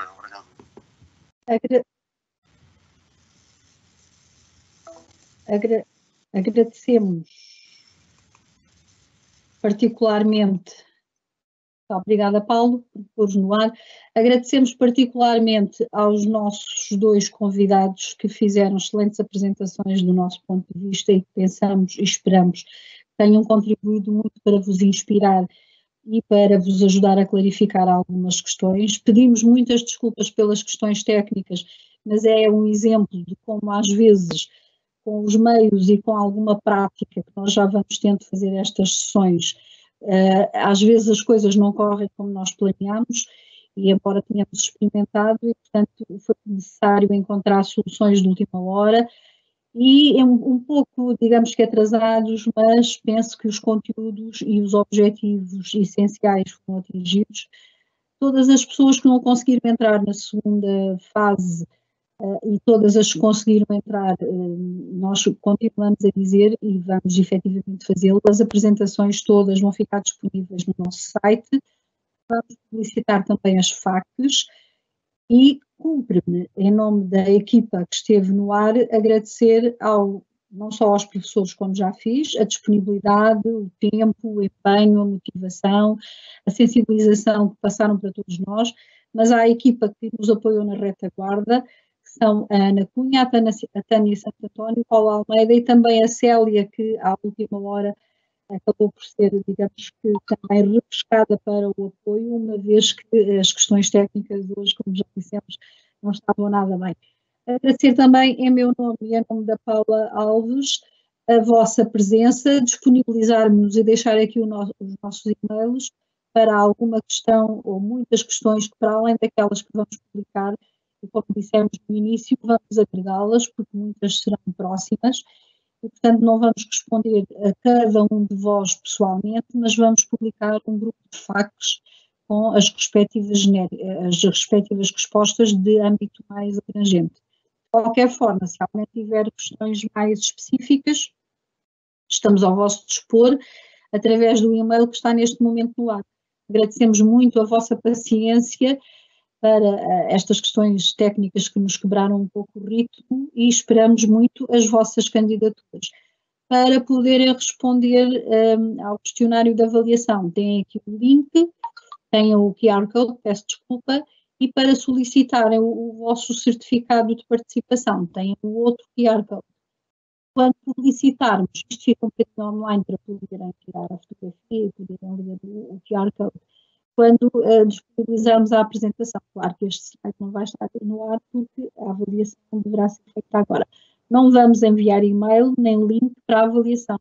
Portanto, solicitamos que o façam agora, capturem este ecrã e possam posteriormente, ou agora já, se for possível, responder ao questionário e não debatam muito por causa das questões técnicas. Muito obrigada a todos e desejamos muito boas candidaturas e disponibilizamos mais uma vez para vos solucionar qualquer questão que surja. Obrigada em nome da equipa e em nome dos nossos convidados e obrigada aos nossos convidados mais uma vez, em nome da Agência Nacional e em nosso nome pessoal. Obrigada a todos. Bom dia. Isto fica um pouquinho mais no ar, verdade, Paulo? Sim, marcar mais no ar e também informo que, peço desculpa os links diretos, se quiserem, então na zona de perguntas e respostas também estão os links para quem não conseguir fazer o scanner com o QR Code. QR Code, ok. Certo? Pronto, muito obrigada a todos e bom dia e bom trabalho.